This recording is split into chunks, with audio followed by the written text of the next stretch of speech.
Bonjour à toutes et à tous. En tant que chef du département Information, Communication, Parcours métier du livre et du patrimoine de l'IUT d'Aix-Marseille, je remercie très chaleureusement Delphine de Vigan et Karina Ossine d'être venues à Aix-en-Provence et d'avoir répondu à l'invitation de notre département dans le cadre de ce projet pédagogique de 3e année. Je salue tout particulièrement la classe de 3e année, le BUT 3, qui commence cette année. C'est la première promotion et qui a énormément travaillé depuis l'automne dernier pour mettre en œuvre ce projet. Donc je précise les groupes communication, logistique, les 2 groupes animation, le groupe évaluation qui ont œuvré pour rendre cette journée possible. Dans le cadre de 2 rencontres qui vont se dérouler dans quelques instants parce que je serai brève à 14h15 et l'autre à 18h30 dans ce même amphithéâtre de la Manufacture. La première rencontre est une rencontre qui sera plus tournée vers des sujets professionnels puisque la partie majeure de l'assistance est composée par des étudiants de notre formation qui se destinent aux métiers de l'édition, de la librairie et de la bibliothèque. Et donc je tiens également à saluer d'autres partenaires qui sont bien sûr le Festival des écrivains du Sud, qui nous ménage cette année une place dans sa programmation, la direction de la culture de la ville d'Aix-en-Provence et l'ensemble des équipes techniques qui permettent aussi que cet événement soit réalisable. Et enfin, 2 autres partenaires, la librairie Mon Chapitre qui tient un stand à proximité de l'amphithéâtre et stand autour duquel se tiendront plus tard, après cette rencontre et après la suivante, des dédicaces, donc avec des œuvres de Delphine de Vigan notamment, bien sûr, et notre CFA, Formasup Méditerranée, dont le soutien matériel a été essentiel pour mener à bien ce projet. Je voudrais aussi vous rappeler d'éteindre vos téléphones portables ou du moins de les mettre en silencieux pour ne pas perturber cette rencontre. Vous allez aussi avoir à renseigner un questionnaire qui a été mis sur pied par nos étudiants de 3e année. Donc je vous remercie de prendre quelques minutes après la rencontre pour le renseigner et les personnes vous indiqueront à quel endroit le déposer.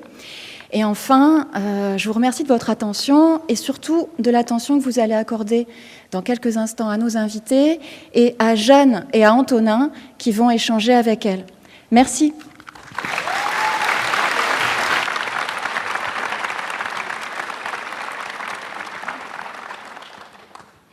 Alors, merci déjà à Madame Bernard pour cette très belle introduction.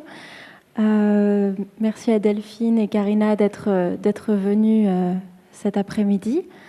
Donc pour se présenter rapidement, est-ce que Delphine, vous pourriez présenter Karina en quelques mots et inversement ? Oui, ça va, vous m'entendez ? Bonjour, bonjour à tous. Alors, pour présenter en quelques mots Karina. Karina, est une formidable éditrice. Je vais pas retracer ton parcours. Elle a travaillé donc pendant très longtemps et c'est là où on s'est rencontrés aux éditions Jean-Claude Lattès, où elle a été d'abord directrice littéraire, puis directrice générale, adjointe, si je dis pas de bêtises. Et puis, depuis maintenant plusieurs années, et je l'ai suivie, Karina est secrétaire générale donc, de Gallimard. Quand je dis que Karina est une formidable éditrice, c'est effectivement, elle est, je crois, très connue dans l'univers littéraire pour son accompagnement exceptionnel des auteurs. Pour moi, ça a été une rencontre plus qu'importante, ça a été une rencontre absolument déterminante dans mon parcours. J'ai rencontré Karina après mon premier roman, et c'est quelqu'un qui a une intuition et je crois vraiment une perception extrêmement fine des écrivaines et des écrivains qu'elle a en face d'elle. Je suis absolument certaine que la relation qu'elle a avec chacun d'entre nous est unique. Et voilà, je crois que c'est vraiment ce qui fait aujourd'hui sa force. À ça s'ajoute le rôle qu'elle joue aujourd'hui au sein des éditions Gallimard, qui est au-delà du rôle d'éditeur, un rôle de gestionnaire de crise, de super woman, je ne sais pas comment, enfin tu le diras mieux que moi, mais en tout cas moi ça m'impressionne beaucoup. Voilà. Et par ailleurs Karina au fil des années est devenue une amie, et maintenant c'est vrai qu'aujourd'hui j'ai du mal à faire un peu la distinction entre l'éditrice et l'amie, et au fond ces deux aspects de notre relation sont sans doute intimement liés. Merci beaucoup Delphine. Bonjour à tous. Bonjour à Jeanne et Antonin. Comment vous présenter Delphine autrement que par effectivement sa biographie que vous lirez tous au dos de ces différents livres.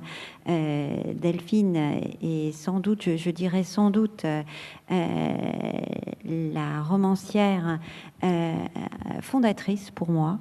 Je dirais celle avec laquelle j'ai véritablement grandi dans mon métier d'éditeur.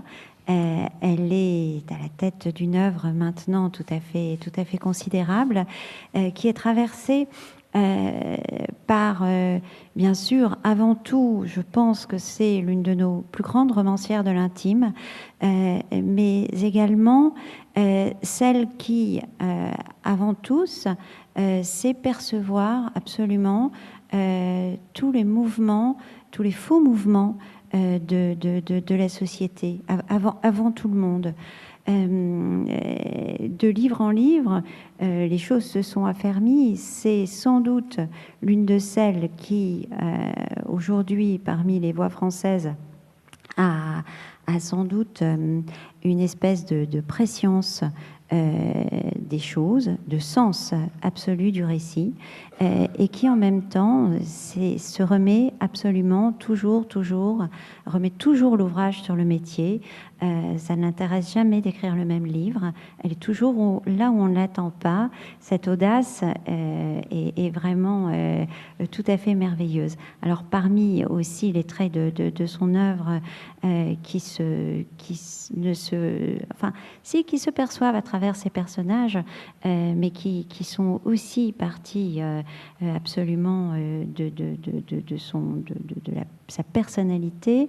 C'est sans doute l'une des femmes les plus audacieuses et les plus libres et les plus fantaisistes que je connaisse. C'est peut-être un des traits de sa personnalité qui vraiment m'émerveille. Ça, c'est pour la présentation globale. Voilà. Le reste... Et je dirais aussi pour finir que c'est une amie très chère. Voilà, on a un certain nombre des écrivains qu'on accompagne sont aussi, bien sûr, on tisse des liens d'admiration, des liens d'affection, des liens d'amitié quelquefois, et celui-là est des plus précieux, vraiment très précieux. Merci beaucoup. Pour amorcer notre rencontre, je vous propose un petit quiz. Le public, vous allez pouvoir participer avec nous. On va vous poser des questions et vous pourrez voter à main levée pour la réponse qui vous semble être la bonne. Donc, première question. Combien de livres de Delphine de Vigan ont-ils été édités par Karina Ossine? Réponse A, 5. Réponse B, 7. Réponse C, 9. Et réponse D, 11. Alors, qui vote pour la réponse A? La B, la C, c'était la bonne réponse. On voit qu'il y en a qu'on révisait avant de venir. Donc, question suivante. Quel livre publié par Karina Ossine a obtenu le prix Goncourt? Réponse A, Chanson douce de Leïla Slimani. Réponse B, Au revoir là-haut de Pierre Lemaître. Réponse C, Vivre vite de Brigitte Giraud. Ou réponse D, L'anomalie d'Hervé Letellier. Alors, pour la réponse A, la réponse B, la réponse C et la réponse D. Bravo, c'était la réponse D, avec L'anomalie d'Hervé Letellier. Et notre troisième question, en quelle année Karina Ossine est-elle devenue secrétaire générale des éditions Gallimard? Réponse A, en 1999. Réponse B, en 2009. Réponse C, en 2019. Et réponse D en 2022.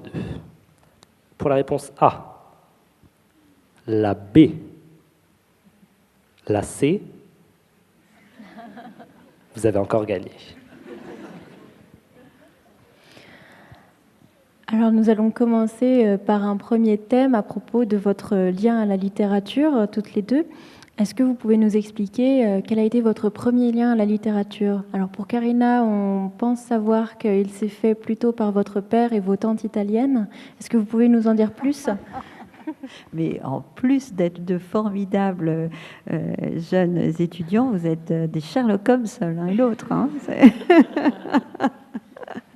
Non, ce lien à la littérature, en effet, j'ai eu la chance d'avoir un père qui lisait énormément et qui sans doute m'a raconté des histoires qui m'ont tout simplement donné envie d'aller en effet m'inscrire moi aussi dans des mondes imaginaires. Et puis enfant, j'appartenais à une famille, comme il en arrive quelquefois dans les fratries, on en parlait d'ailleurs tout à l'heure avec nos jeunes amis, j'avais des tantes qui auraient pu être des grandes sœurs, et qui elles-mêmes lisaient toute cette littérature des années 50 que j'ai toujours affectionnée, ce qui quelquefois me donne un air un peu désuet, tous ces livres qui étaient publiés dans des collections du livre de poche où j'ai lu des auteurs classiques d'après-guerre, voilà, qui ont sans doute formé mon goût, très, très clairement. Et pour Delphine, du coup ? Moi, mon lien à la littérature, en tout cas, oui, si je dois le dater, c'est sans doute la rencontre avec un professeur que j'ai eu au lycée de l'Aigle en Normandie, dans l'Orne, que certains connaissent d'ailleurs. Et j'ai eu un professeur en seconde et en première qui s'appelle Monsieur de Rivry, et qui a été vraiment, j'ai le sentiment, m'a ouvert la porte de la littérature. C'était un professeur tout à fait passionné, passionnant, extrêmement charismatique. C'est grâce à lui, en tout cas, que j'ai découvert Flaubert et Maupassant. Et mon goût de la lecture, je le date vraiment de cette époque. Et je lui ai rendu hommage d'ailleurs dans un texte qu'à une époque l'Obs avait proposé à plusieurs écrivains de rendre hommage à des professeurs ou des institutrices ou instituteurs qu'ils avaient eus. Et donc j'ai écrit un texte sur Monsieur de Rivry, qui était d'ailleurs un prof extrêmement fantaisiste, très drôle. Il avait une haine pour Mireille Mathieu tout à fait irraisonnée et inexpliquée, mais ça revenait très régulièrement dans ses cours. C'était aussi un prof de latin-grec. Et donc voilà, donc j'ai écrit ce texte et il m'a écrit une très belle lettre extrêmement drôle que j'ai gardée précieusement. Merci beaucoup. Alors on sait que pour beaucoup d'écrivains, on parle d'une vocation d'écrire. Et alors j'ai une question pour Karina. Est-ce que ça a été une vocation pour vous d'être éditrice et d'accompagner des auteurs et de publier des livres ? Une vocation, peut-être pas. Une cristallisation comme celle de Julien Sorel et Madame de Rênal, certainement, oui, une vraie cristallisation. Je ne sais pas comment vous, étudiants, incarnez, fantasmez le monde de l'édition, mais à l'époque où je suis arrivée dans l'édition, et même, je dirais, dans les années qui précédaient, c'était absolument pas un métier qui avait un corps, qui avait même... c'était absolument pas un endroit qui me semblait possible. À l'œil nu, on connaît des écrivains, on connaît des livres, en effet, mais on ignore absolument la part invisible de la chose. Non, c'est arrivé presque par hasard, si le hasard existe. Et à partir du moment où, en effet, je suis devenue éditrice, là, c'était une espèce de coup de foudre. Je me suis dit, mais c'est pas possible, ça n'est pas un métier. C'est une joie de toutes les secondes. Et comme toujours, et comme dans tous les versants de la vie, lorsqu'on met les pieds dans un endroit qui vous correspond, alors tout est plus simple et tout va plus vite. Merci.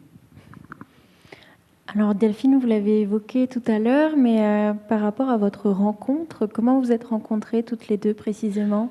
Est-ce que vous pouvez nous en dire plus? Alors j'avais publié un premier roman chez Grasset, et puis qui s'appelle Jour sans fin, donc c'était mon premier roman que j'avais publié sous un pseudonyme. Et pour différentes raisons qui ne sont pas forcément très intéressantes, j'étais un peu en difficulté avec cette maison d'édition.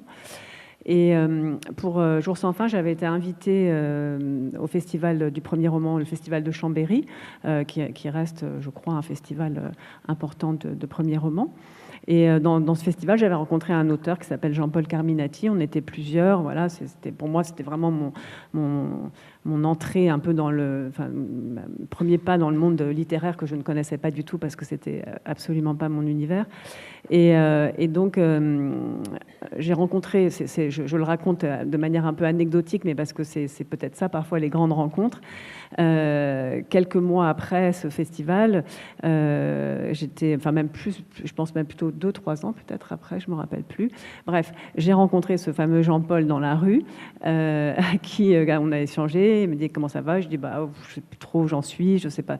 Je suis pas sûre de rester chez Grasset. Et il m'a dit moi j'ai une formidable éditrice chez Jean-Claude Lattès qui s'appelle Karina Houssine, etc. Si tu veux, je peux lui parler.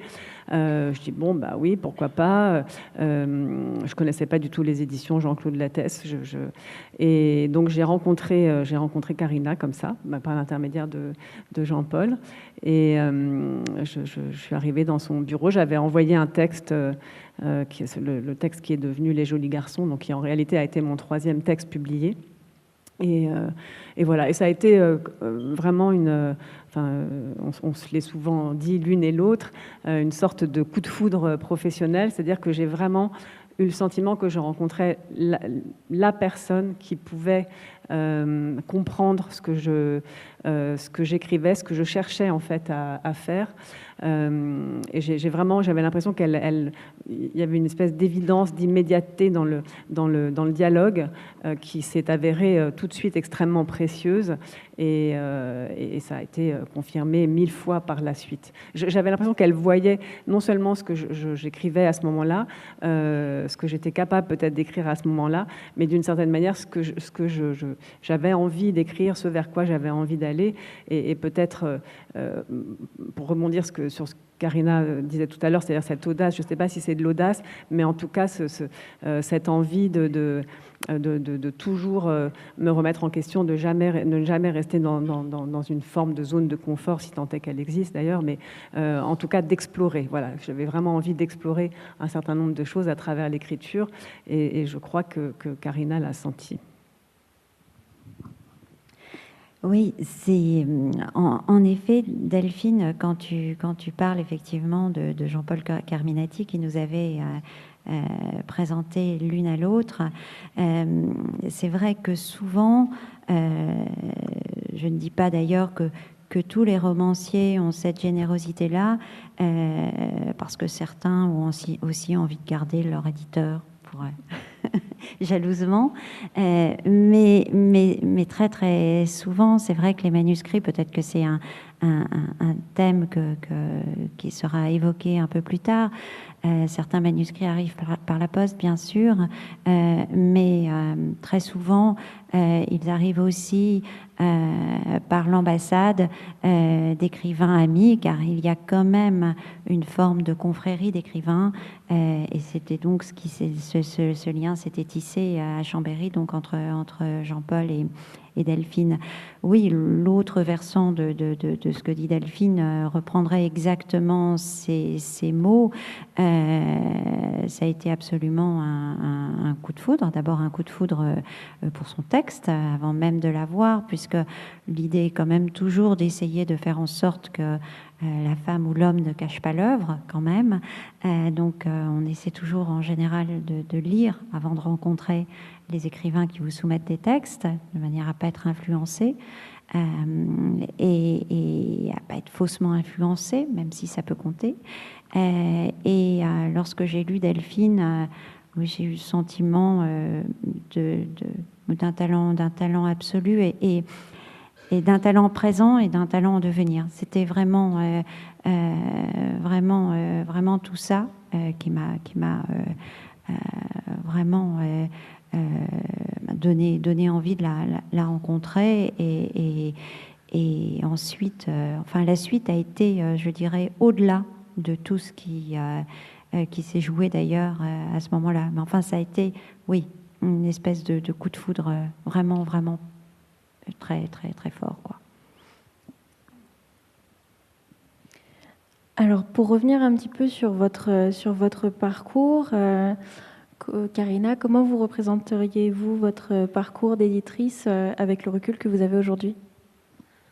Ça, c'est une vraie bonne question, et une question vraiment difficile. C'est un métier où on devrait avoir davantage de distance qu'on en a en réalité pour se poser des questions comme celle-là. Il faut déjà méditer un peu sur ces choses-là. Le parcours d'éditrice a maintenant une 30aine d'années, ce qui est quand même... je crois que... avant de parler de mon parcours en particulier, ce qui me semble assez merveilleux dans ce métier, c'est que c'est au fond un métier d'artisan. C'est un métier où, quel que soit le poste qu'on occupe, on a, et ça ne vaut vraiment pas dans tous les métiers, y compris lorsqu'on occupe des postes d'encadrement, on ne peut les occuper que parce qu'on sait précisément, parce qu'on connaît précisément tous les rouages et absolument tous les versants du métier et du cœur de métier.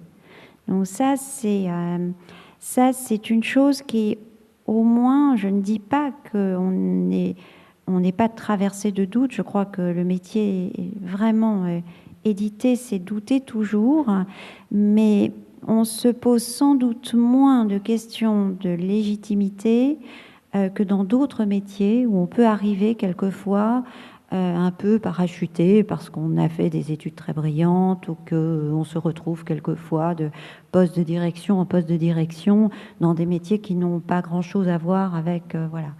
Donc, après, le parcours, il est là je n'ai que de la gratitude vis-à-vis de tout ce qui a pu se passer. J'ai eu la chance de voir vraiment des auteurs grandir, se déployer. Ça, c'est vraiment... oui, c'est un cadeau de la vie d'éditeur, ça c'est sûr. Merci. Et alors, en 2019, vous quittez Jean-Claude Lattès pour entrer chez Gallimard. On aimerait en savoir plus sur ce changement, ce transfert. Comment est-ce que ça s'est passé concrètement et comment vous vous y sentez maintenant ? Ça, vraiment, Antonin, c'est drôlement intimidant devant tout ce monde. Ça, sont les aléas de la vie, sont des choses qui arrivent dans toute vie professionnelle. Et vous tous, je crois que vous serez amenés au mouvement bien davantage que nos générations. Je crois qu'aujourd'hui, c'est le sens de l'histoire qu'un jeune éditeur fasse ses armes dans une maison, grandisse dans une autre. Pour ma part, j'appartiens à une génération où, en effet, il y avait une forme de sédentarisation. On restait des années, à partir du moment où on n'était pas obsédé, j'entends, par des enjeux de carrière. Quand on veut vraiment faire carrière, mais là, enfin, en tout cas, à mon échelle, ce qui était important, c'était de voir effectivement, d'accompagner à la fois une équipe au sein de cette maison qui appartenait au groupe Hachette, et puis aussi bien entendu, parce qu'un éditeur n'est jamais là que parce qu'il publie des écrivains, hein, et donc de pouvoir poursuivre ce chemin avec ce qu'on appelle vraiment, ligne, ce qu'on appelle une politique d'auteur, c'est-à-dire de grandir, de suivre et de fidéliser. Voilà, ça c'est une des choses qui est importante pour moi, et de créer des liens. Voilà. Alors ce changement s'est fait, je peux le dire, je crois qu'on a tous, quand on a un certain âge, parfois vécu des petits accidents de carrière. C'est pas fait de mon fait, mais la grande leçon, elle s'est pas fait de mon fait, parce que quand on est heureux dans un endroit, on n'a pas envie d'en partir. Simplement, à un moment, je me suis plus sentie à ma place, et j'ai voulu partir. Simplement, c'est vrai que je ne m'imaginais pas partir seule. J'avais le sentiment que on était une équipe, comme on dirait absolument dans le langage sportif, enfin, véritablement. Et c'est vrai que ça n'est pas une décision qui se prenait seule. En tout cas, il m'a semblé important de créer un petit noyau de consultation, et avec Delphine, avec 2-3 autres romancières et romanciers, on en a beaucoup parlé, et puis cette proposition d'Antoine Gallimard est venue, et on y est allé, c'est-à-dire qu'à partir du moment où j'avais absolument jamais imaginé rejoindre cette maison qui est assez opaque comme ça de l'extérieur, et je crois que à partir du moment où Delphine était d'accord, où les autres étaient d'accord, alors ça s'est fait naturellement, et ça a été une immense joie, je dois dire. Et alors Delphine, comment est-ce que vous avez vécu ce changement ? Karina vient de nous dire que c'était une réflexion collective, mais comment vous le voyez, vous ? Alors, effectivement, moi, dans les années qui ont précédé ce changement, ça m'est arrivé, comme beaucoup d'auteurs, dès qu'on vend un petit peu de livres, d'être démarché par différentes maisons d'édition. Et il était très clair pour moi que mon point d'attache chez Lattès et n'importe où ailleurs, c'était Karina. Donc très souvent, je disais, c'est pas moi qu'il faut débaucher, c'est Karina. Et ne pensant pas forcément d'ailleurs que ça arriverait un jour, parce que en effet, on se trouvait plutôt bien là où nous étions, et que je n'imaginais pas que ça arriverait, en tout cas pas si vite. Et quand il y a eu ce moment, voilà, un peu chaotique, et que Karina a décidé de partir et nous a posé la question, donc à quelques auteurs et à moi, voilà, est-ce que vous me suivez ? À ce moment-là, il y avait différentes hypothèses, plus ou moins prestigieuses, j'ai envie de dire, et certaines beaucoup plus aléatoires.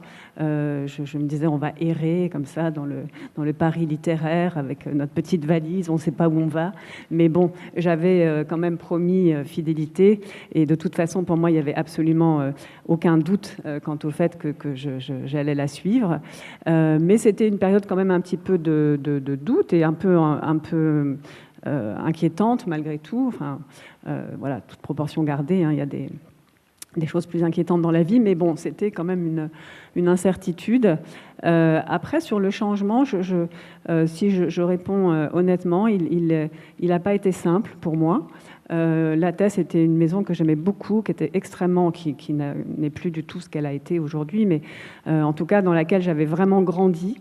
Quand j'ai commencé à publier, j'avais vraiment le sentiment de n'avoir absolument aucune légitimité. Donc j'avais vraiment le sentiment que c'était un peu ma famille, que c'était d'ailleurs de fait la taille de la maison faisait qu'il y avait quand même quelque chose d'extrêmement familial dans cette maison, et que, comme disait Karina tout à l'heure, on a grandi ensemble. C'est vraiment ça. La maison avait grandi, la littérature, enfin la collection de littérature française avait grandi en même temps que nous. Et du coup, c'était, pour moi, il y avait une forme malgré tout d'arrachement, de se dire, mais enfin, on était tellement bien, pourquoi faut-il partir ? personnellement, je n'aspirais pas du tout à être dans un endroit plus grand, plus prestigieux, plus exposé. Et voilà, sincèrement, ça n'a pas été simple. C'est-à-dire qu'une fois que Karina est arrivée chez Gallimard, il y a même un moment où je me suis dit, mais est-ce que je vais pouvoir continuer à écrire? C'est-à-dire que tout d'un coup, j'étais dans la maison de Modiano, d'Annie Ernaux, de Leclésio, de Kundera. Et moi, il faut que j'envoie un texte. Ça, c'est Delphine. Ça m'a légèrement perturbée, je dois dire. Et pourtant, c'est une maison qui fait partie aussi des maisons qui m'avaient démarché avant que Karina y aille. Mais voilà, bon, puis j'ai surmonté toutes ces questions pour finalement, malgré tout, envoyer un texte. Voilà.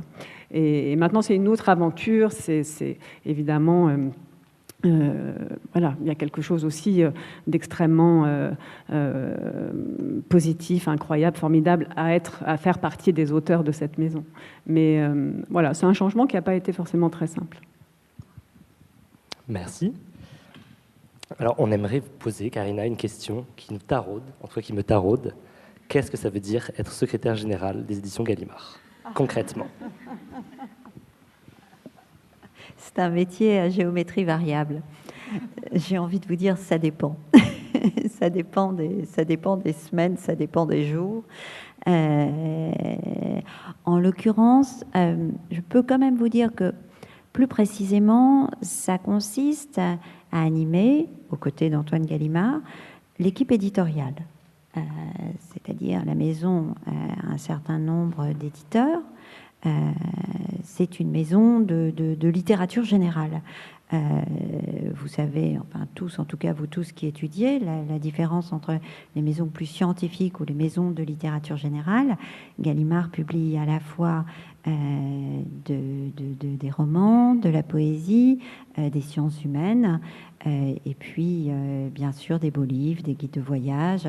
Nous avons une collection folio de poche et la Pléiade, la prestigieuse Pléiade par ailleurs. Donc, il y a dans ma mission un rôle véritablement, oui, d'encadrement de l'équipe, de réflexion sur la ligne, de réflexion aussi sur nos programmes. Il faut chaque mois, tous les 2 mois, réfléchir au programme à venir, bâtir des programmes pour l'année, absolument encourager les éditeurs, veiller sur tous nos auteurs, ils sont nombreux, voilà, au jour le jour, toujours aux côtés des éditeurs et toujours en accompagnant toute l'équipe, coordonner les différents services, le service de presse, vous voyez, l'équipe librairie que vous avez aujourd'hui, l'équipe communication, l'équipe animation, enfin toutes les équipes que vous avez mis en place aujourd'hui pour organiser cette manifestation, eh bien, imaginez-les, transposez-les dans une maison d'édition où il faut effectivement un peu orchestrer les choses. Voilà. Alors ça, c'est pour le côté, voilà, on va dire, d'animation de l'équipe. Mais comme je vous le disais tout à l'heure, on ne quitte jamais, bien sûr, notre cœur de métier.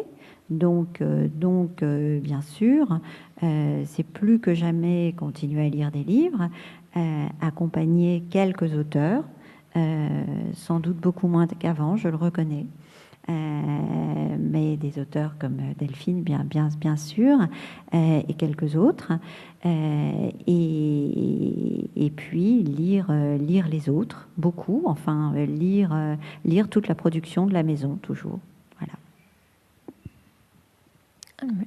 Alors historiquement, on sait que les éditions Gallimard ont un comité de lecture. Comment ça se passe en interne ? C'est-à-dire le comité de lecture, oui, en soi. Alors qu'est-ce que c'est en fait? Comment ça se passe? Le comité de lecture est un endroit, un lieu qui existe en effet depuis, en tout cas depuis les origines. Depuis, il était à l'époque de Gaston Gallimard, dans les années 20, animé par Jean Paulhan, jusqu'à pendant un certain temps. Puis par ses successeurs. Alors le comité de lecture a été extrêmement prestigieux. Je ne dis pas qu'il ne l'est plus, mais c'est sûr que c'est assez intimidant d'imaginer qu'on se retrouve effectivement à la place de Queneau, de Camus, de Pollan, de tous ces grands auteurs de la maison qui siégeaient au comité de lecture. Dans l'ADN du comité, il y a là quelque chose de... Il y a en général peu d'éditeurs, ce sont surtout des écrivains. Aujourd'hui, notre comité est composé de... Nous sommes environ à peu près une quinzaine de membres. Nous nous réunissons une fois par mois, en général un jeudi. C'est un lieu assez formel, il faut le dire, où on ne vient pas sans avoir révisé, on ne vient pas du tout les mains dans les poches. Qui peut même être assez impressionnant. J'entendais à la radio assez récemment Pascal Quignard qui se souvenait de ses premières, et pas seulement ses premières, de ses prestations, de ses présentations au comité de lecture, où il disait qu'il avait trouvé un truc, il mettait une espèce d'agrafe, en tout cas d'épingle comme ça, qu'il mettait sous la langue parce qu'il avait compris que ça pouvait l'aider à être un peu moins stressé avant de parler. Donc vous voyez, c'est vraiment chacun a ses stratégies. C'est un lieu où on écoute l'autre, personne ne parle en même temps, et c'est bien sûr un espace de décision. Antoine Gallimard l'anime, et c'est en général lui qui a le dernier mot, même si c'est toujours un lieu de concertation. Nous mettons des notes aux manuscrits qui nous parviennent. Bien sûr, tous les manuscrits ne passent pas en comité de lecture. Un premier choix est fait par des lecteurs, et en général, les manuscrits qui sont lus au comité de lecture sont des manuscrits qui sont lus soit par des grands éditeurs de la maison, soit par des romanciers. Enfin, on appelle grands éditeurs membres du comité de lecture. C'est ça n'est pas militaire, mais disons qu'il y a comme ça une espèce de... Voilà. Et en général, il y a là deux lectures sur un texte, 2 notes. Les notes vont de 2 pour la moins bonne note. Enfin, un texte qui a 2, c'est quand même assez rare, parce que c'est vraiment normalement un texte qui n'aurait jamais dû passer le cap du comité de lecture. Disons, ça va de 1,75 pour une très mauvaise note, jusqu'à 1 pour une excellente note. Mais il peut arriver qu'effectivement un texte ait un 1,75 et un 1. Et là, dans ce cas-là, on demande une 3e lecture qui s'effectue pour le comité de lecture suivant, et la décision finale se fait à ce moment-là. D'accord. Delphine, vos textes sont déjà passés par ce comité de lecture ? Non, jamais, parce que j'ai eu la chance d'arriver chez Gallimard en ayant déjà publié quelques textes. Donc, moi, j'avais envoyé mon premier roman chez Grasset par la Poste, où il était passé par un comité de lecture, porté par l'éditeur, qui était d'ailleurs le directeur littéraire auquel je l'avais envoyé. Mais après, non, j'ai été dispensée de comité de lecture. Et Delphine est dispensée de comité de lecture. Tous les écrivains de la maison ne passent pas par le comité de lecture. Mais il peut nous arriver, en revanche, à l'ordre du jour, d'inscrire à l'ordre du jour une présentation des manuscrits qui ont été pris par une toute autre voie, et Delphine ne passe pas par la voie du comité. Voilà, mais on peut tout à fait mentionner les lectures qui ont été faites. Merci. Après cette sélection de textes par ce comité de lecture, on sait qu'il y a un long travail éditorial. Alors, ça ne vous concerne pas, Delphine, mais dans quelle mesure est-ce que vous intervenez sur ces textes ? Est-ce que vous vous placez plutôt en tant que conseillère, ou est-ce que vous modifiez directement les textes de Delphine ? Vous voulez dire dans le cas de Delphine ? Non, je ne modifie absolument pas les textes de Delphine. Qui vraiment est une grande romancière. Alors dans le cas de Delphine, donc ça on va dire que il y a une voie parallèle Le travail avec Delphine s'effectue de façon différente.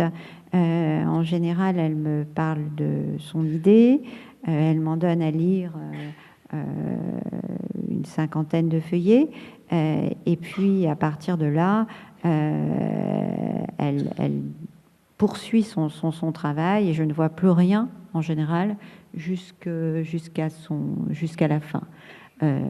Arrive ensuite son premier jet qu'elle est tout à fait prête à montrer, et là en effet il peut y avoir non pas jamais d'intervention du tout sur le texte. Il y a des échanges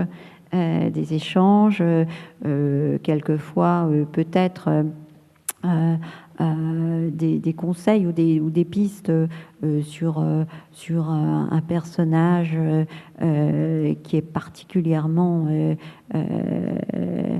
vraiment intéressant et sur lequel on aimerait en savoir encore davantage. Voilà, mais en tout cas sur ces choix narratifs, sur le travail est très peu. Enfin, il n'y a absolument pas d'intervention de l'éditeur avec un auteur comme Delphine, qui est un auteur, qui est un écrivain autonome. Et alors, cette fois, c'est une question pour vous deux. Est-ce que vous pensez que c'est votre proximité et votre relation de confiance qui permet cette facilité de travail ?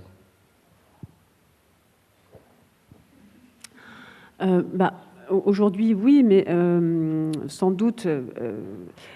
il y a une question de confiance, c'est-à-dire que moi j'ai confiance dans le jugement de Karina, et c'est sans doute plus compliqué si pour une raison X ou Y vous n'êtes pas tout à fait sûr que votre éditrice ou votre éditeur soit la bonne lectrice ou le bon lecteur pour vous. Moi j'ai vraiment cette intime conviction depuis le début que Karina est une bonne lectrice de mon travail.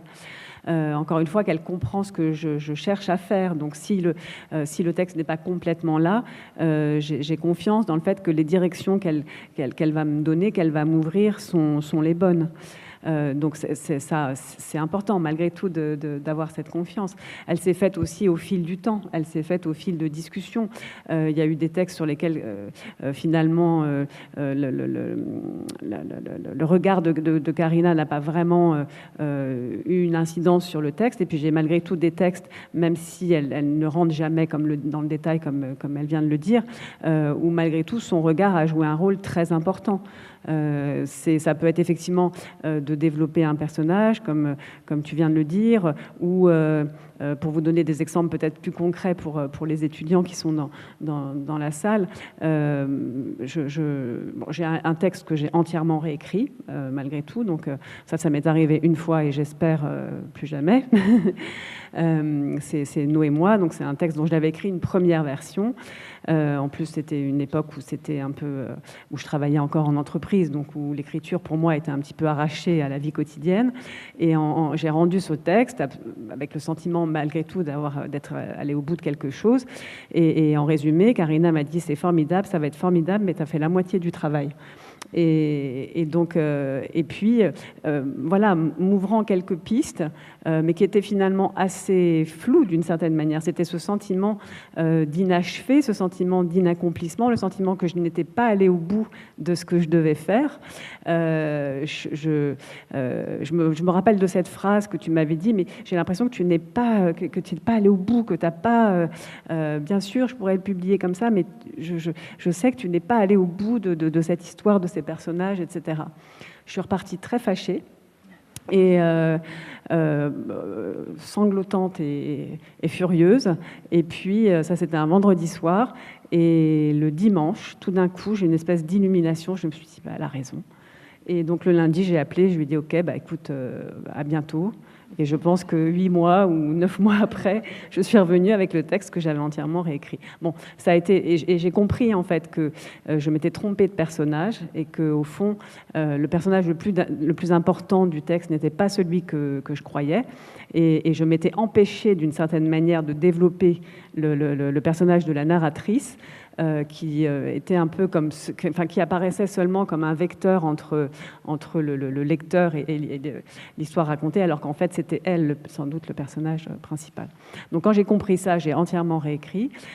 Sinon, il y a eu quelquefois, il y avait dans les heures souterraines, je me souviens, tu m'avais demandé de effectivement proposer, parce que ce ne sont jamais des exigences, c'est plutôt sous forme de suggestions.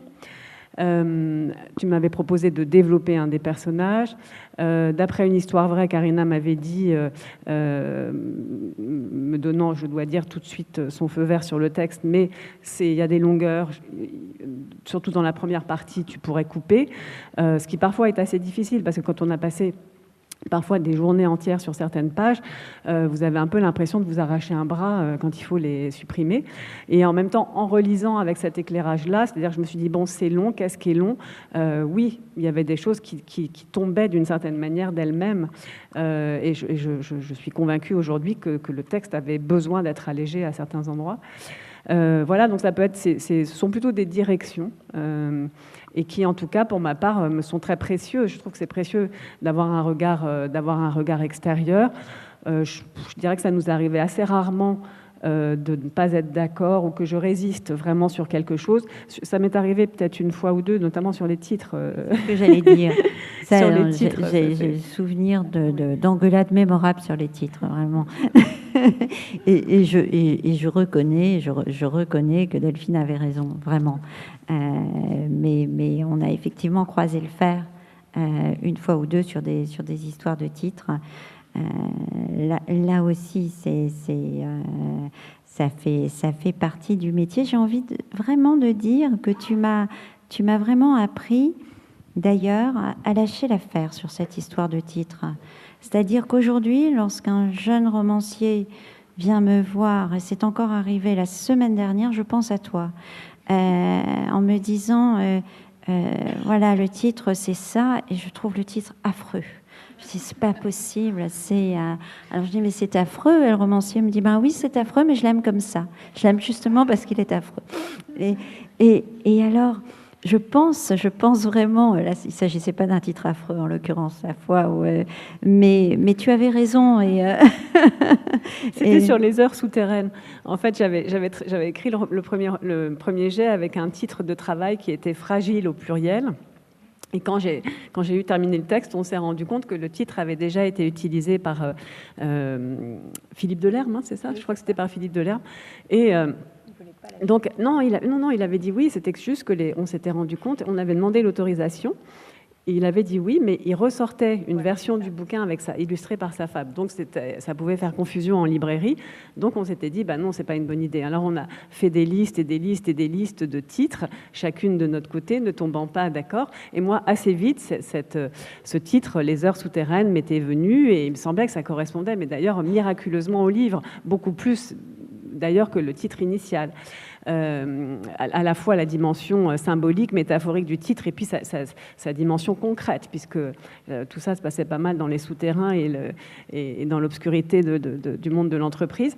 Bref, et donc Karina ne voulait pas en entendre parler en me disant mais non, c'est beaucoup trop sombre, etc. Je dis mais le livre est sombre, donc au moins, je veux dire, on est clair sur la marchandise et des discussions à n'en plus finir, etc.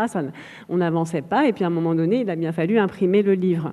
Et donc là, on a un coup de fil, effectivement, où je peux raconter jusqu'au bout. On a un coup de prescription. Et donc, on repasse en revue les listes, et non, et ça, et non. Et moi, on n'était pas d'accord. Quand elle trouvait ça bien, je trouvais ça absolument nul, et vice-versa. Donc, et au bout du compte, je dis, écoute, non, mais voilà, tant pis. Écoute, on n'a qu'à dire les heures souterraines, c'est ça. Je vais te dire, voilà, c'est ça ou rien. Sinon, je ne le publie pas. Et elle me dit, écoute, tu en vendras 10. Pouf.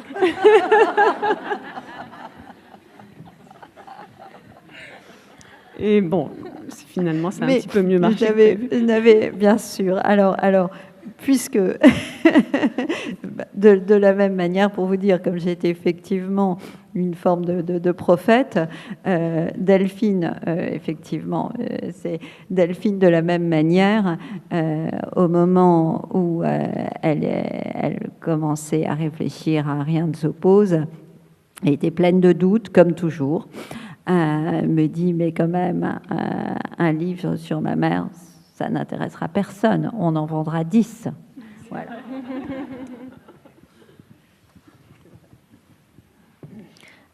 Alors, par rapport à votre vision de l'édition, à toutes les deux, on a lu dans un article Télérama qu'être éditeur, c'est être comme une sage-femme de lettres. Qu'est-ce que vous pensez de cette affirmation ? Ça n'est pas moi qui ai dit ça.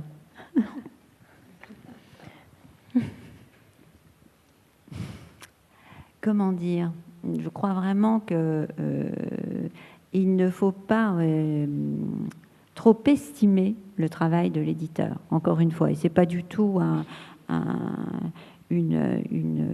véritablement une coquetterie de dire ça, mais je crois vraiment que l'éditeur est là comme un accompagnateur, vraiment. Comme quelqu'un qui va encourager dans le bon sens, pas supporter, je dirais, comme on le ferait au football ou sur un tout autre terrain, mais vraiment encourager en donnant confiance à l'écrivain et en l'aidant à véritablement creuser les endroits qui sont les plus profonds, les plus enfouis et sans doute les plus beaux. Et l'encourager aussi, et c'est en ce sens-là, c'est dans ce sens que le compagnonnage et le cheminement comme ça au long cours peut permettre de devenir un meilleur éditeur. C'est que bien entendu, plus on fréquente un écrivain, plus on sait où est son talent. Dans le cas de Delphine, par exemple, pour en revenir à ce que vous disiez tout à l'heure, je ne dirais pas sage-femme, mais je sais, par exemple, quand Delphine me donne à lire, par exemple, un début de texte, je sais exactement ce qu'elle est capable d'en faire, parce que je sais très bien où sont ses talents et effectivement quel sens du récit elle peut avoir. Par exemple, si quelqu'un a une idée très forte, j'entends une idée théorique ou une idée de société, et qu'un écrivain vient m'en parler, eh bien, si Delphine m'en parle, je sais qu'à partir de cette idée-là, très théorique, elle sera tout à fait capable de ne jamais être dans la thèse, mais d'être dans le roman absolu, parce que je sais qu'elle est... c'est pas si simple à expliquer, mais qu'elle a véritablement une capacité à faire surgir des personnages qui vivent l'idée qui l'occupe, qui l'obsède même, et qui la... Voilà. Tous ne sont pas capables. Si un autre écrivain vient me parler de la même idée, je ne suis pas sûre de l'encourager sur ce fil-là, parce que je ne suis pas sûre de sa capacité à déployer ce fil romanesquement. Il en fera peut-être quelque chose de très intéressant, mais pas du tout de la même manière. Donc c'est peut-être effectivement dans cette façon d'aiguiller que il y a j'emploierai pas le mot de sage-femme, mais enfin en tout cas oui, voilà, accompagner plutôt que mettre au monde, en tout cas à révéler les talents de chacun. Voilà, c'est plutôt ça, un révélateur. Et selon vous, Delphine, publier un texte donc serait plus comme ça se rapprocherait de la maternité sur des similitudes?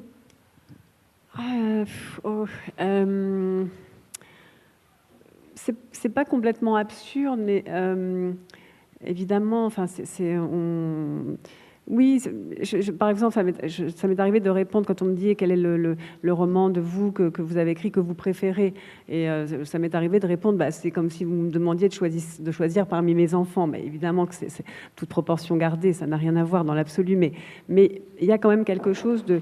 Il y a de fait un processus de gestation auquel, en tout cas pour ma part, aujourd'hui est associée mon éditrice, ce qui n'est pas le cas quand on commence, quand on écrit un texte tout seul dans son coin avant de l'envoyer éventuellement à une maison d'édition, à un comité de lecture. On est vraiment seul, mais bon... Ensuite, oui, il y a quelque chose quand même de cet ordre-là où l'éditrice ou l'éditeur peut accompagner le processus. Et c'est plus, si je devais filer un peu la comparaison, dans le fait effectivement de rassurer, d'encourager. Enfin, pour moi, il y a vraiment quelque chose qui est de cet ordre-là. À un moment donné, ça m'est arrivé d'ailleurs de soupçonner Karina, de me dire toujours, quand je lui envoie les premières pages, de me dire toujours, oui, c'est formidable, vas-y. Mais comme elle me dirait, bah oui, de toute façon, tu vas arriver au bout. Mais j'ose espérer que non, parce que souvent, on a quand même des discussions qui m'aident à réfléchir. Mais ensuite, oui, je sais pas jusqu'où on peut comparer ça. Non, sincèrement, je ne sais pas. C'est pas forcément. Je dirais pas, par exemple, que on accouche d'un livre. Je trouve pas ça très joli. C'est pas. Enfin voilà. Merci pour cette réponse. Alors, pendant toute cette rencontre, vous nous avez montré une relation très complice et très bienveillante entre une éditrice et son autrice. Mais on sait que ça ne se passe pas toujours comme ça. Il y a parfois des désaccords. Et récemment, un rapport du Syndicat national de l'édition et un livre, donc À pied d'œuvre, de Franck Courtès, également chez Gallimard, ont parlé de cette difficulté à vivre en tant qu'écrivain de sa passion. Comment est-ce que vous, en tant que secrétaire général des éditions Gallimard, donc une maison très importante, comment est-ce que vous vous positionnez sur ce partage de la valeur entre éditrice et auteur, au pluriel? Ça, mais vraiment, vos questions sont... Je vous félicite parce que sont vraiment des questions fondamentales qui sont vraiment au cœur du métier. Vraiment, on ne peut pas dire autrement. Je ne sais pas si certains d'entre vous ont lu ce livre À pied d'œuvre que nous avons publié. Et là aussi, Franck Courtès était un auteur, un écrivain que j'accompagnais aux éditions Lattès et qui m'a suivi chez Gallimard. C'est très intéressant, cette question de la précarité des écrivains. Je crois vraiment que dans ce cas précis, qui est aussi un cas particulier parce que c'est l'histoire le héros de cette histoire, qui est le double de papier de Franck Courtès, enfin, il ne s'en cache pas, puisque c'est un récit. Le héros était un photographe à succès, qui, à partir du moment où la photographie s'est invitée dans toutes les vies, en fait, un peu avec les téléphones portables, en tout cas, ou le numérique, qu'on est passé de l'argentique au numérique, alors ce photographe s'est totalement détourné de la photographie et a pensé que les mots, que l'écriture pourrait être sa nouvelle vie et peut-être son nouveau gagne-pain. Alors là, bien sûr, on se heurte à véritablement un sujet, un enjeu qui est bien plus grand que la littérature elle-même, en réalité, et qui est la question de l'art, et de l'art comme mode bien entendu de réalisation, mais est-ce que l'art peut vous permettre de vivre?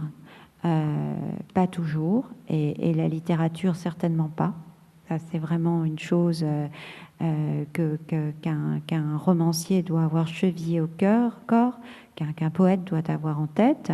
Un essayiste, c'est souvent différent parce que les essayistes sont souvent des universitaires qui, par ailleurs, écrivent des livres, mais je crois extrêmement périlleux, et je n'engage absolument jamais aucun jeune romancier à s'aventurer dans une vie de doute et de précarité, Je n'ai pas la solution. Les maisons d'édition sont des maisons...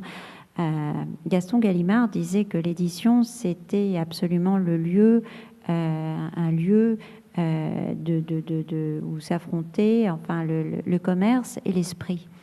Et c'est vrai, mais il y a en effet cette idée du commerce. Une maison d'édition est aussi un endroit qui fait vivre, enfin c'est une entreprise, et autant elle peut essayer, Gallimard le fait, c'est sans doute aussi pour cette raison que j'aime tant cette maison, c'est que c'est une maison qui a une vraie politique d'auteur et qui se soucie très peu des ventes, sans doute l'une des seules, c'est-à-dire que si un auteur a du talent et qu'il vend 300 exemplaires, eh bien, si son prochain livre est bon, la maison le publiera. C'est vraiment ça, c'est une maison qui donne une garantie au moins de publication aux auteurs talentueux, quel que soit le succès qu'ils rencontrent. Mais au-delà de ça, c'est très difficile de leur offrir un véritable avenir économique, car en réalité, il n'y a pas de lien ou de rapport immédiat entre le talent et le succès.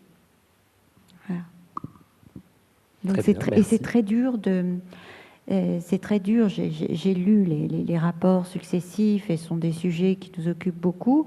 La précarité des écrivains est une chose contre laquelle on lutte. Alors on essaie par des tas de biais d'offrir aux écrivains des possibilités d'écrire des choses pour les partenariats. On a un service de partenariat qui peut leur permettre quelquefois une rémunération autour de l'écriture, mais au-delà de ça, on ne peut pas faire grand-chose d'autre. Merci. Alors merci à toutes les deux pour toutes ces merveilleuses réponses. On va pouvoir passer aux questions du public. Alors, on vous priera d'être succinct et de poser une seule question dans un souci de temps. Donc, vous pouvez lever la main si vous avez une question à poser. Bonjour. J'ai une question pour vous, Delphine. On a beaucoup parlé du passé, mais est-ce qu'on pourrait parler du futur ? Est-ce que vous avez une idée de vos prochaines histoires ou autres ? J'espère qu'on va pouvoir parler du futur. Je vous avoue que je suis dans un moment où j'en doute un petit peu. Mais mon futur immédiat, c'est que je vais publier une pièce de théâtre que j'ai écrite il y a quelques mois, qui va paraître chez Gallimard. Il y a longtemps que je tourne autour du théâtre. J'ai vraiment, je m'en suis rapprochée un peu par la bande à travers certains de mes textes, notamment à travers Les Gratitudes, qui est un texte qui est composé uniquement de dialogues et de monologues. Et depuis longtemps, de toute façon, je travaille une forme d'oralité dans l'écriture, enfin en tout cas dans certains de mes textes. Et là, j'avais vraiment... Rien ne s'oppose à la nuit aussi a été adapté pour le théâtre, au studio de la Comédie Française. Donc tout ça m'a permis un peu de me rapprocher. Mais là, j'avais vraiment envie de mettre en scène des personnages et de les mettre en scène dans ma tête déjà pour commencer. Et d'imaginer vraiment un dispositif scénique et une pièce de théâtre. Donc c'est un texte qui s'appelle Les Figurants et qui... Voilà. Très bon titre. Et oui, Karina n'a pas du tout eu de remarques sur le titre. Qui paraîtra au mois d'octobre. Voilà. Et puis sinon, je travaille sur un roman, mais que j'ai arrêté, que j'ai repris, que j'ai arrêté, que j'ai repris pour différentes raisons. Et je suis pas tout à fait sûre que ce sera ça le prochain roman. En fait, alors là, pour le coup, j'ai fait lire un début à Karina il n'y a pas très longtemps, une 50aine de feuillets, on va dire. Et je serais très triste que ça ne soit pas le prochain roman.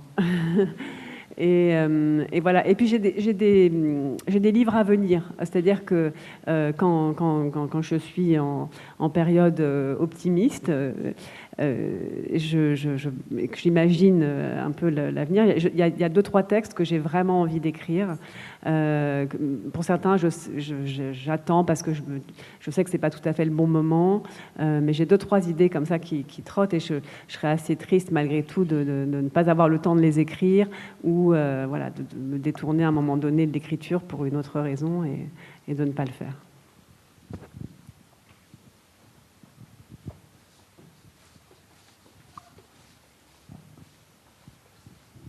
quand on veut s'engager dans l'édition, quelles sont les qualités premières qu'on doit avoir et comment on est sûr de reconnaître un talent? Vous voulez dire dans le métier d'éditeur, d'abord aimer les écrivains. Ça, c'est sans doute la première chose. Ensuite, avoir quand même une certaine... avoir sans doute une certaine culture littéraire, je dirais, en tout cas des références qui quand même vous aiguillonnent, et avoir un lien, et ça c'est une chose effectivement qui se crée au long cours, c'est pas tout à fait immédiat, mais pouvoir effectivement voir chez chacun, c'est un peu ce que je disais tout à l'heure, parmi en tout cas les qualités à déployer, voir vraiment chez chaque écrivain ce qu'il a intérêt à suivre comme fil pour pouvoir effectivement accomplir, enfin en tout cas écrire le meilleur livre. C'est vraiment sans doute ne jamais, et c'est pas du tout de la diplomatie, mais c'est aimer les écrivains pour leur talent, jamais pour leurs failles, ou en tout cas vraiment apprendre à aimer leurs failles aussi, mais ne jamais les décourager.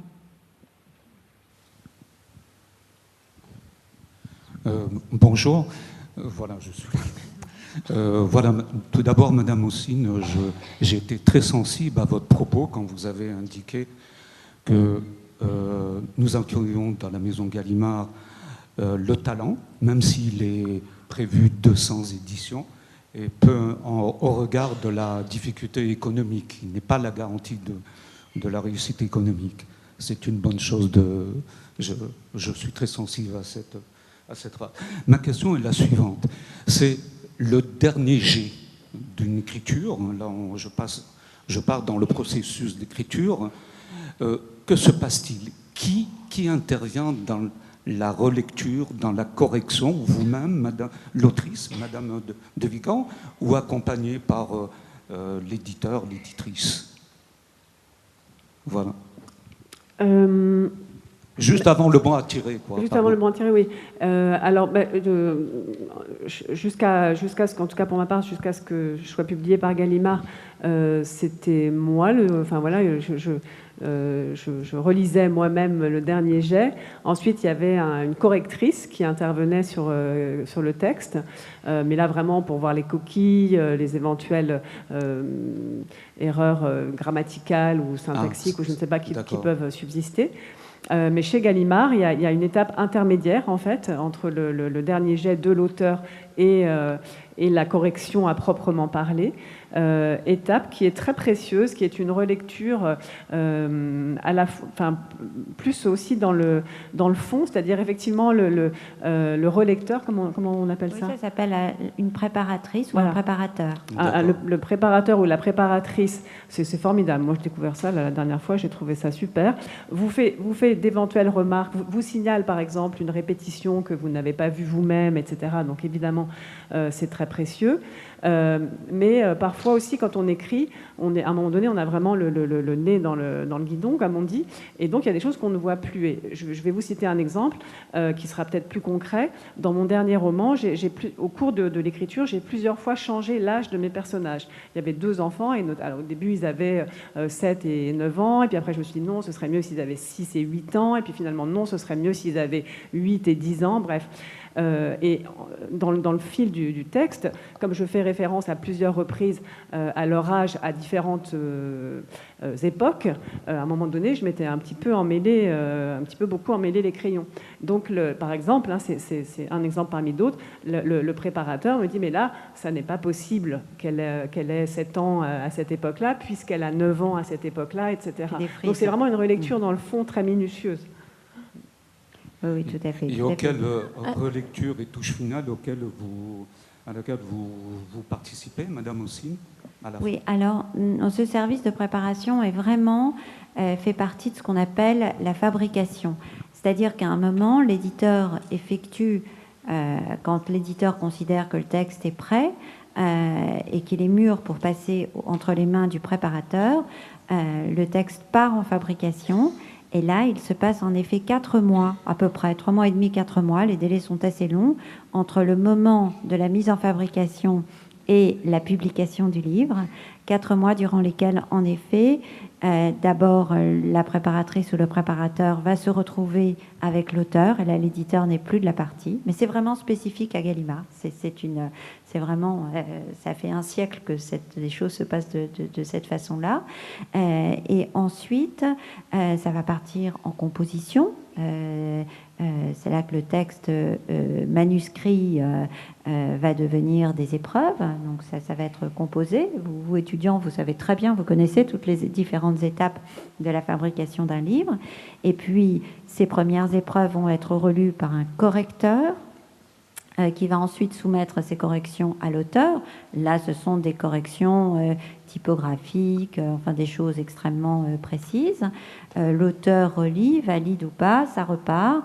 Et là encore, spécifique à Gallimard, une fois que toutes les corrections sont intégrées, il y a ce qu'on appelle un béatiste. Alors ça, c'est absolument le dieu des correcteurs. C'est un correcteur en chef qui va donc absolument valider le BAT et le livre va pouvoir ensuite partir les épreuves, les secondes épreuves et le bon à tirer va pouvoir partir en impression. Voilà. Alors avant de vous laisser partir, on a une dernière question pour vous. On peut prendre une dernière question. Ah pardon, une dernière question. Merci beaucoup.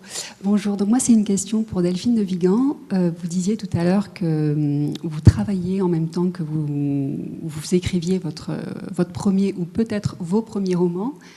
Ma question c'est, est-ce que vous aviez à ce moment-là une histoire à livrer ou simplement la volonté ou le besoin d'écrire quelque chose, puisque j'imagine que voilà, vous disiez que vous preniez sur votre vie quotidienne et que ça demande beaucoup de temps et d'énergie. Donc voilà, c'était ma question. Sans doute les deux, c'est-à-dire que j'avais vraiment un élan d'écriture. Je ne sais même pas tellement comment l'appeler parce que j'avais écrit par le passé, quand j'étais jeune fille, j'avais longtemps tenu un journal intime auquel j'avais renoncé finalement au bout d'un moment par manque de temps. Et puis, à un moment donné, je suis incapable d'expliquer pourquoi je me suis mis en tête d'écrire un roman. C'était, voilà, c'est venu comme ça. Donc, j'avais sans doute à la fois une histoire à raconter et un vrai besoin de trouver ce moment, de voler ce moment à la vie quotidienne pour écrire. Donc, j'ai écrit un premier manuscrit que j'ai envoyé par la poste à plusieurs éditeurs, qui n'a pas été publié, mais sur lequel j'avais eu des retours très encourageants de la part de certains éditeurs. Et ensuite, j'ai écrit ce qui est devenu donc Jour sans fin, mon premier roman, qui est un texte très autobiographique, probablement que je portais depuis très longtemps, donc j'ai écrit assez rapidement, le soir, donc quand mes enfants étaient couchés. Et puis, j'avais conscience... Après, je me suis toujours demandé dans quelle mesure on ne réécrit pas l'histoire, puisque maintenant j'ai la chance d'avoir publié 10 romans, etc. Mais j'avais conscience, en tout cas, que cet élan d'écriture, ce besoin d'écriture, ce désir d'écriture, je ne sais pas comment le nommer, préexistait bien sûr à ce texte autobiographique, et que quoi qu'il arrive, il lui survivrait. C'est-à-dire que même si je ne trouvais pas d'éditeur avec ce texte, je savais que j'allais continuer à écrire, peut-être à écrire dans mon coin des textes que personne ne lirait. Ce temps-là, ce temps de l'écriture, ce moment, c'est d'ailleurs à l'époque autant le moment que l'acte d'écrire lui-même, c'est-à-dire vraiment, je me souviens très bien de me retrouver dans ce petit rond de lumière un peu à l'abri du bruit de la ville et un peu en tentant d'éloigner un petit peu le tourbillon de la journée, de trouver 1 heure, 1 heure et demie, 2 heures pour écrire. C'était très important pour moi. Et donc voilà, j'ai envoyé ce texte par la poste, il a été publié. Et donc ensuite, à partir de là, j'ai eu la chance d'écrire en sachant que quelqu'un allait me lire. Enfin, au minimum, une éditrice ou un éditeur, et c'est évidemment beaucoup. Donc voilà, oui, il y avait de toute façon et des histoires à raconter. Je crois que j'en avais déjà à l'époque et j'en ai toujours. J'ai beaucoup plus d'histoires à raconter d'une certaine manière que j'écrirais de livres. Mais une chose est d'avoir envie d'écrire et une autre est d'écrire. Et parfois, il m'est arrivé d'avoir des ambitions que je ne peux pas, que je ne suis pas en mesure d'honorer. Ou de me dire, bah tiens, ce livre, c'est trop tôt pour l'écrire, j'ai pas encore assez d'expérience, je l'écrirai plus tard, et parfois je l'écris plus tard, je l'ai fait plus tard. Merci beaucoup. Alors donc cette fameuse toute dernière question, est-ce que vous avez un coup de cœur à nous conseiller ?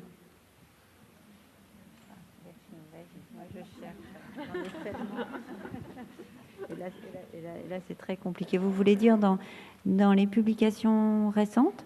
Dans ce que vous avez lu dernièrement Là encore, de la même manière que Delphine disait tout à l'heure qu'elle avait du mal à choisir entre tous ses enfants, en parlant de ses livres, pour moi, c'est extrêmement compliqué aussi. Alors, je regarde du côté de la littérature étrangère parce que les auteurs sont plus loin. Et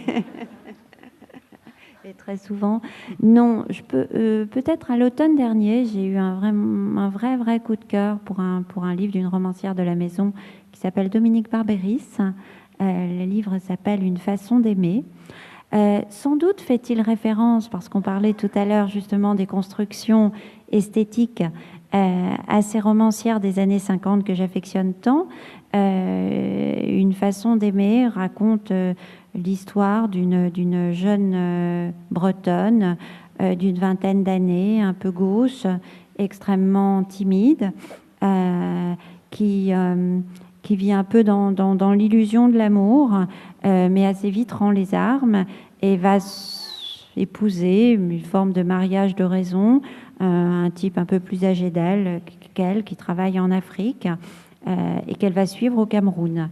Et là, sans raconter toute l'histoire, eh bien, elle va s'éprendre d'un autre, mais en silence, voilà.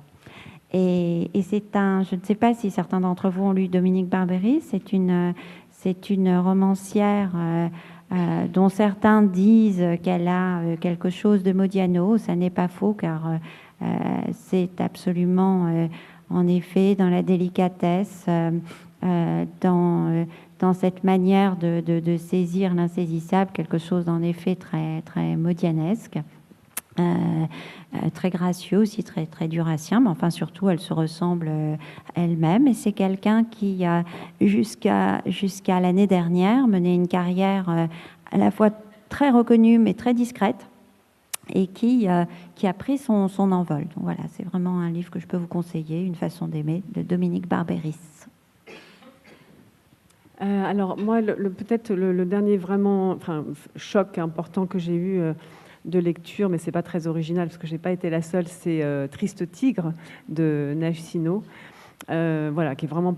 J'ai eu la chance de le lire l'été dernier parce qu'il m'avait été envoyé par Jean-Paul Hirsch, qui est l'attaché presse de chez POL, dont je l'ai lu avant tout le monde et avant tout le bruit que le livre, heureusement d'ailleurs, a produit. Mais c'est un texte qui me paraît vraiment tout à fait fondamental, aussi par sa puissance littéraire, au-delà du sujet qu'il traite, qui est donc celui de l'inceste. Et sinon, dans un tout autre genre, j'ai lu il n'y a pas très longtemps un livre qui s'appelle Ripley, dont l'auteur s'appelle, je ne sais plus, c'est James ou bref, Greenwood, un Américain. C'est un livre qui est sorti il y a déjà pas mal d'années, je crois, et qu'on trouve en poche. Et c'est l'histoire d'un type qui, à 43 ans, fait une crise cardiaque, se retrouve dans sa chambre d'étudiant, avec ses copains de l'époque, etc. Et donc, en fait, il va... c'est un peu une sorte de comment ça s'appelait ce film avec la marmotte, là, de Jour sans fin. Mais le jour de la marmotte, voilà. Donc, enfin, un homme qui va être amené à revivre plusieurs fois des pans de sa vie, avec évidemment toutes les questions philosophiques et que ça et déontologiques, etc., que ça pose. C'est passionnant et tout à fait addictif. Merci beaucoup. Et vous, est-ce que vous pouvez peut-être nous parler de vos derniers coups de cœur? Ouh là là. On ne s'attendait pas à ça. Tout ça, c'est parce qu'on a envie de redevenir étudiante. Un dernier coup de cœur. Alors, mon dernier coup de cœur. Anto, tu as une idée de ton dernier coup de cœur? Moi, j'ai une idée chez Gallimard, puisqu'on parle de Gallimard. J'ai lu récemment un recueil de poésie en prose qui s'appelle Des arbres de Régis Lefort. Ah oui, très bien. Et voilà. Et je l'invite. J'ai pas eu le temps de réfléchir. Si, un très joli que je viens de lire, que j'ai fini il y a quelques jours à peine, un Dostoïevski. Je me suis dit, je vais lire un de Dostoïevski. Bon, il est très court, paru aux éditions Babel. C'est Les Nuits Blanches. Une histoire d'amour sur une jeune fille et un jeune homme qui se rencontrent tard dans la nuit à Pétersbourg, avant que ce soit Saint-Pétersbourg, et qui tous les soirs vont se retrouver au même endroit pour se conseiller l'un l'autre et discuter. Donc évidemment, ils tombent amoureux et leur amour ne va pas pouvoir aboutir, malheureusement, sans trop gâcher l'histoire et divulgacher. Très bien.